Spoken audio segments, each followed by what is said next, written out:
Don't really know where the world is gonna go, but now everybody knows that you can't stop for too long. Got to keep going. Don't really know where the world is gonna go, but now everybody knows that you can't stop for too long. Got to keep going. Don't really know where the world is gonna go, but now everybody knows that you can't stop for too long. Got to keep going. What you want to be going, you will see. You can have everything you want. It's your destiny. Being harmony. We don't really know where the world is gonna go, but now everybody knows that you can't stop for too long. 안녕하세요, 서호토관입니다. 오늘은 QM6 차주 인터뷰를 시작하겠습니다. 안녕하세요. 저는 경기도 시흥시에 거주하고 있는 20대 QM6 LP 차주입니다. 반갑습니다. 반갑습니다. 출발하실까요? 자, 출발하시면서 이 차량 소개 부탁드리겠습니다. 이 차량은 QM6 LP RE 시그니처 등급 차량이고요. 옵션은 파노라마 선루프 빼고는 RE 시그니처 등급을 선택할 수 있는 거 다 집어넣은 상태입니다. 그러면 타신 지는 얼마나 됐나요? 탄지는 작년 9월 30일에 출고받아서 6개월 차 됐습니다. 주행거리는요? 주행거리는 지금까지 5,500km 정도 됐습니다. 5,500km. 이 차량을 데일리로 타고 계신가요? 아니요. 저는 원래 메인으로 타고 다니는 차는 네. 이제 벤츠 C클래스가 있고, 그리고 이거는 캠핑이랑 레저 다니려고 샀습니다. 내조용으로 또 네. SUV 한 대 필요하니까. C클래스랑 공간 차이가 확실히 심하긴 하죠. 네, 많이. 그래, 이 차량 연비는 어느 정도 나오나요? 시내 위주로 다니면 6km대 나오는 것 같고, 고속 위주로 다니면 9 정도 나오는 것 같아요. 9 정도? 네. 두 자리 넘기는 건 힘든가요? 제가 부산 한번 갈 때 한 3시간 연속으로 달린 적은 있었는데, 그때 10.1? 10.2? 그 정도. 진짜요? 간신히 겨우 넘기는구나. 복합 연비로 봤을 때 그러면 한 7, 8 정도 보면 될까요? 네, 한 8 초반 나오는 것 같아요. 알겠습니다. 그러면 금액 얘기 시작해 볼게요. 우선 옵션이랑 취등록세 합쳐서 3,300 정도 나왔고, 견적을 받았었고, 처음에 초기 비용으로 취등록세랑 탁송비 그런 부대 비용만 해서 250 선납하고, 나머지 60개월 할부로 해서 월에 53만원 정도 내고 있습니다. 60개월 할부로 해서 네. 선납금 없이입니다. 그럼 보험료는 얼마 나오죠? 보험료는 제가 나이가 어리고 좀 운전경력이 짧다 보니까 1년 자차 포함해서 150 정도? 단독으로 드신 거죠? 네, 단독으로 들었습니다. 그러면 장점 이야기 시작해 볼게요.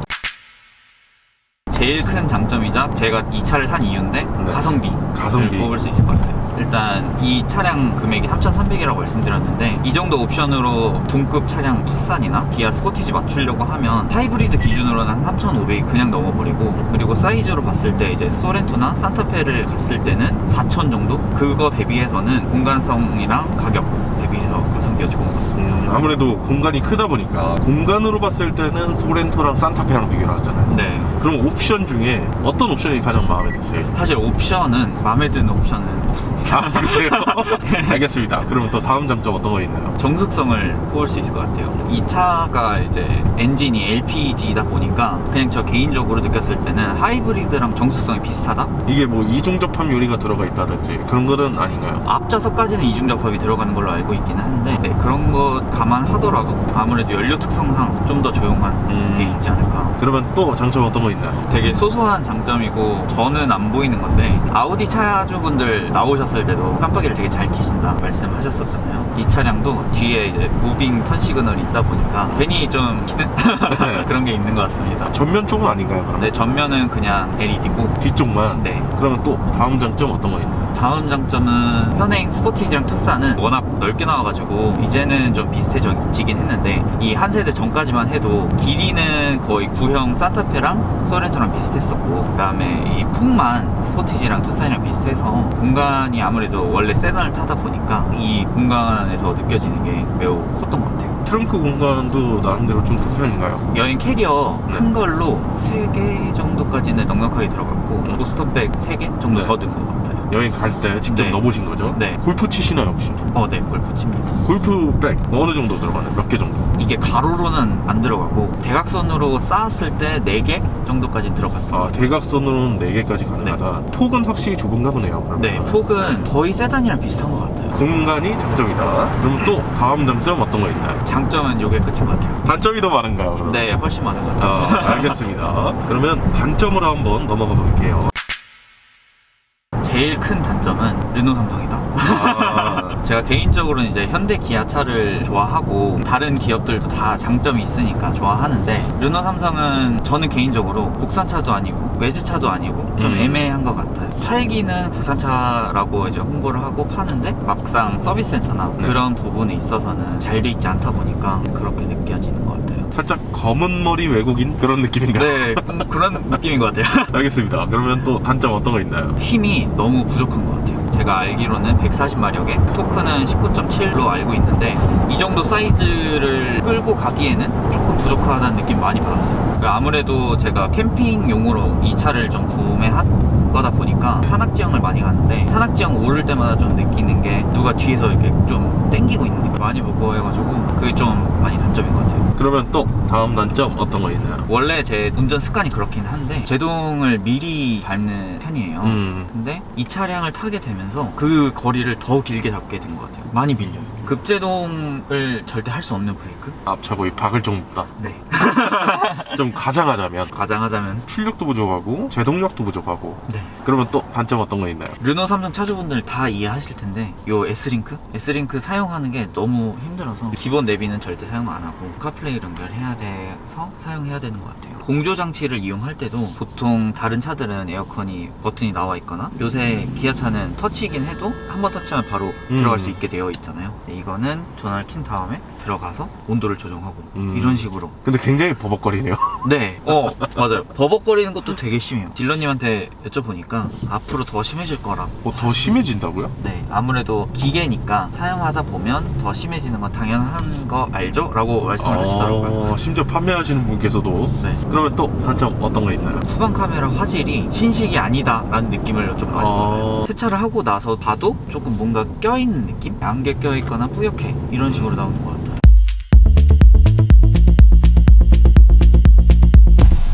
이 차량 타고 다니시면 주위의 반응은 어떤가요? 주변에 친구들이 이제 거의 다 사회 초년생이다 보니까 딱 이 차를 타고 갔을 때는 차 되게 크다, 이쁘다 이러다가 르노 삼성 했을 때 반응이 이렇게 나와요. 안타깝죠. 막상 차를 타면 되게 넓다, 되게 조용하다, 병주고 약주는.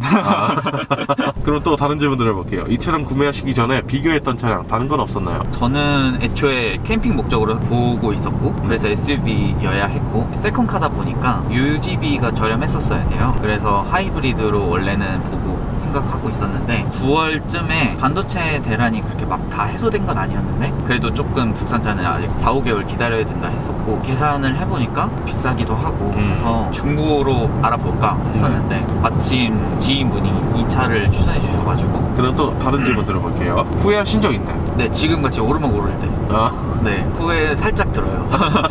그거 말고는 거의 후회하진 않았던 것 같습니다. 지금 엑셀은 어느 정도 밟으신 거죠? 지금 거의 한 80%? 80%나 밟은 거예요? 네. 지금 이 상태가? 네. 80%라는 게 살짝 충격적이었습니다. 저는 지금 그래도 엑셀을 한 10% 정도 궤도하셨다. 10%, 20% 정도. 그 정도 남기고 이제 밟았죠.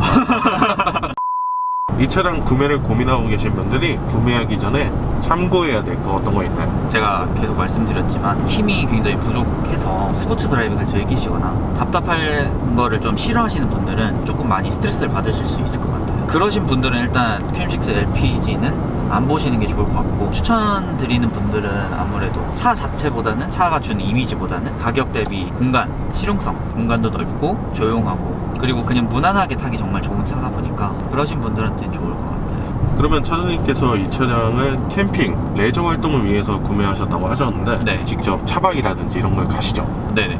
어때요? 저는 이제 키가 조금 작은 편이어서 저는 차박을 할 때 이제 답답하거나 그런 게 없는데 와이프가 키가 거의 160 후반? 그러니까 조금 발이 걸린다? 170 정도로 했을 때 발이 걸린다라고 하면 성인 남성분들 보통 평균 키로 봤을 때는 좀 작게 느껴질 수는 있을 것 같아요. 근데 이제 제가 쓰는 이제 차박 텐트가 르노에서 순정으로 나온 텐트인데 아무래도 순정이다 보니까 체결도 틈 없이 잘 되고 그 점은 좋은 것 같아요. 르노에서 순정으로 텐트가 나와요? 네. 차박 텐트라고? 네. 그런 건 얼마예요? 가격은 정품 그 사이트에서 35만원. 또 참고해야 될 거 있을까요? 아무래도 가스차다 보니까 충전소가 댁이나 이제 직장 근처에 없으신 분들은 생각보다 충전소를 자주 가야 되다 보니까 귀찮으실 수도 있을 것 같다는 생각이 조금 들어요.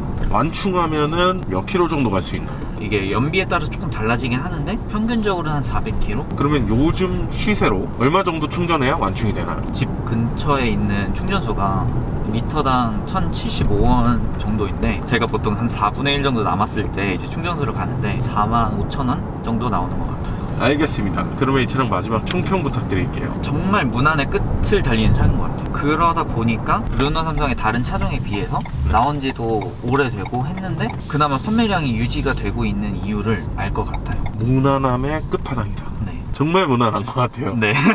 마지막으로 특별히 하실 말씀 있나요? 요새 판매량 보면 네. 거의 현대 기아차가 국내에서는 유일하게 팔리잖아요. 르노 삼성이나 쉐보레나 쌍용차도 좋은 차종 많으니까 한번 비교 정도는 하다가 구매로 이어지실 수도 있으니까 꼭 한번 봐주셨으면 아무래도 경쟁이 되는 게 좋으니까. 알겠습니다. 자, 그러면 오늘 인터뷰는 이 정도에서 마무리하도록 하고요. 저희 소오토반은 다음번에 또 다양한 차종 가지고 인사드리겠습니다. 지금까지 소오토반이었습니다. 감사합니다. 감사합니다.